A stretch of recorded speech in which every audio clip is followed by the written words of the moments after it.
अस्सलामुअलैकुम। क्या हाल चाल है आप सबके, कैसे हैं? उम्मीद है सब खैरियत से होंगे।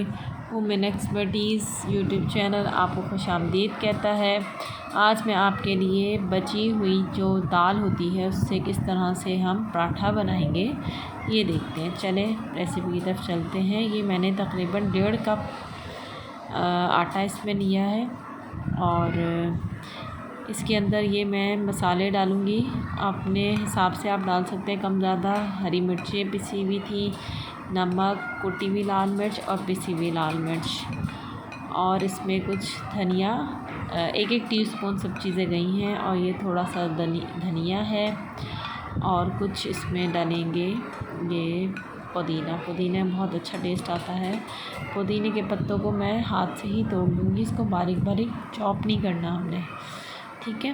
हाथ से इसको तोड़ के ऐसे ही इसमें मिक्स कर देंगे।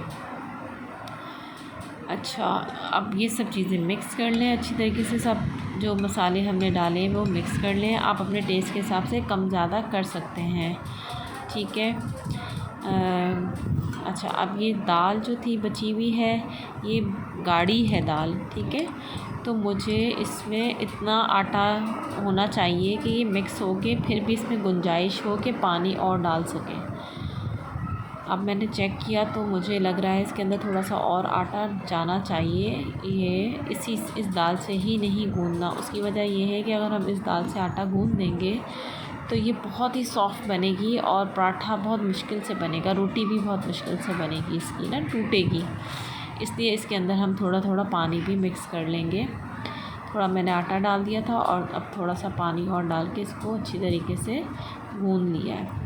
अब इसके ऊपर मैं थोड़ा सा ये इस तरह से नरम हो, ना बहुत ज़्यादा सख्त हो ना बहुत नरम हो, दरमियाना आटा गूँधना है। ऑयल लगा के मैं इसको आधे से 1 घंटे के लिए फ्रिज में रख दूँगी ताकि ये स्टेबल हो जाए। ये जी मैंने निकाल लिया है आटे का एक बड़ा पेड़ा बना के इसको, और इसके 4 हिस्से कर दिए मैंने, और हर एक हिस्से के अलग अलग पेड़े बना लिए।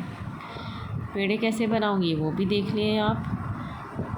पेड़े को इस तरह से रोटी की सूरत में बेलेंगे और इसमें फिर अब हम लगाएंगे घी जो है ये मैं देसी घी लगा रही हूँ इसके अंदर, और ये देसी घी मैंने ख़ुद बनाया है। इसकी रेसिपी आपको डिस्क्रिप्शन बॉक्स में दे दूँगी। रोटी को इस तरीके से रोल कर लेंगे और फिर इसको इस तरह से मल के थोड़ा सा लंबा रोल कर लेंगे, ठीक है। और इसको इस तरह से लपेट के ये हमारा पेड़ा तैयार। चारों पेड़े मैंने तैयार कर लिए हैं। इसको 15 मिनट के लिए फ्रिज में रख दें ताकि जो घी है हल्का सा जम जाए, और फिर आप इसको बेलेंगे तो इतने आराम से मिल जाएगी और ज़रा सी भी टूटेगी नहीं। बहुत अच्छे तरीके से बेलेगी क्योंकि घी जम गया है इसके अंदर, वो उसका हिस्सा बन जाएगा। ये देखिए कितना आराम से, इसकी बहुत पतला पराठा है, ये बहुत मोटा नहीं है, अच्छे पराठे बन जाएंगे, ठीक है। इसको गरम तवे पे डाला, दरमियानी आग पे हमने इसको पकाना है। और इसको जो है जब थोड़ा सा इसका रंग चेंज होगा, तब्दील हो जाएगा आटे का रंग, रोटी का रंग चेंज हो जाएगा, तो फिर अब इसके ऊपर हमने साइडों पे घी लगा दिया, ठीक है। इस तरह से इसको पकाएंगे। ज़रा रंग चेंज होगा तो साइड चेंज करेंगे, उससे पहले चेंज नहीं करेंगे क्योंकि अभी रोटी थोड़ी सी कच्ची होगी।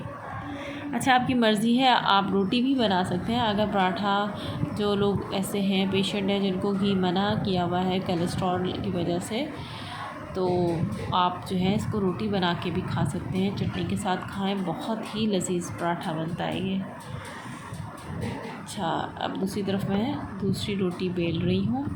अच्छा, आपको मज़े की बात बताऊँ कि मैं जो हूँ थोड़ा सा एक्स्ट्रा दाल बनाती हूँ ताकि वो बचे, और इस तरीके से हम आटे के अंदर इसको गूँध के इसको फिर बनाते हैं, ठीक है। अब ये दरमियानी आग में पकता जाएगा। अब साइड चेंज करेंगे तो थोड़ी सी ये घी दोबारा ज़रा खुश्क लग रहा था मुझे, तो मैंने इसके ऊपर दोबारा घी लगा दिया और इसको अच्छी तरीके से पका लेंगे तो ये मज़ेदार पराठा तैयार हो जाएगा। जब तक ये पराठा सिक रहा है तो उस वक़्त उस वक़्त तक मैं आपको दरख्वास्त कर देती हूँ कि मेरे चैनल को और ये मेरी रेसिपीज़ आपको पसंद आ रही हैं, तरीक़ा पसंद आ रहा है तो मुझे कमेंट करके बताइए।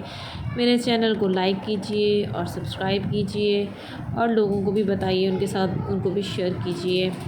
ये देखें, ये पराठे मेरे तैयार हो गए हैं। उम्मीद है ये रेसिपी भी पिछली रेसिपीज़ की तरीके से पसंद आई होगी।